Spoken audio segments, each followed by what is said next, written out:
The windows in Mrs. Pena's pink house were not. The lesson learned from the Sinaloa man was that you don't leave the car unless you have to. Mrs. Pena had explained earlier that the mortgage payments she had stopped making 9 months ago had been $700 a month. She would continue to withhold payments to the bank while I worked the case. She would have a free ride for as long as I kept the bank at bay, so there was money to be made here. Make it $250 a month. I'll give her the cut rate plan. Make sure she knows she's getting a deal and that she can never be late with the payments. We can take a credit card if she has one with any juice on it. Just make sure it doesn't expire until at least 2012. Rojas translated, with more gestures and many more words than I had used, while I pulled my phone. The text had come from Lorna Taylor.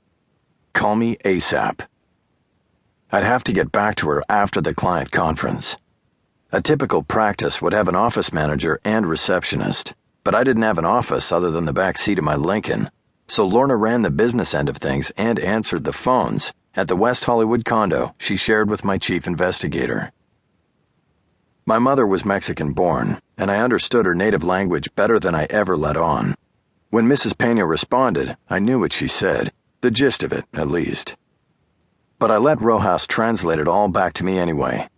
She promised to go inside the house to get the $1,000 cash retainer and to dutifully make the monthly payments.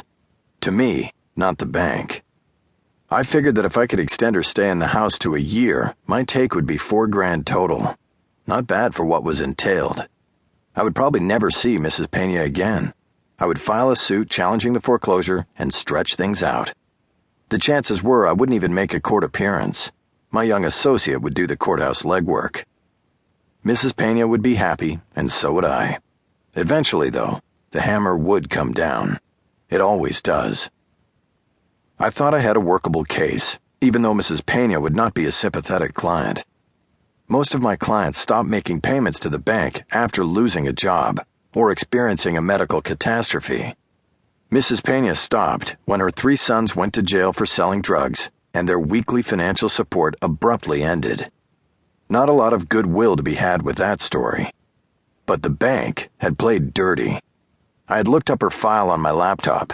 It was all there, a record of her being served with notices involving demands for payment and then foreclosure. Only Mrs. Pena said she had never received these notices, and I believed her. It wasn't the kind of neighborhood where process servers were known to roam freely. I suspected that the notifications had ended up in the trash, and the server had simply lied about it. If I could make that case, then I could back the bank off Mrs. Pena with the leverage it would give me. That would be my defense, that the poor woman was never given proper notice of the peril she was in.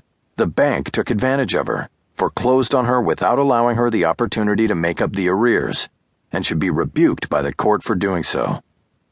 Okay, we have a deal, I said. Tell her to go in and get the money while I print out a contract and receipt. We'll get going on this today. I smiled and nodded at Mrs. Pena. Rojas translated and then jumped out of the car to go around and open her door. Once Mrs. Pena left the car, I opened the Spanish contract template on my laptop and typed in the necessary names and numbers. I sent it to the printer that sat on an electronics platform on the front passenger seat. I then went to work on the receipt for funds to be deposited into my client trust account. Everything was above board, always.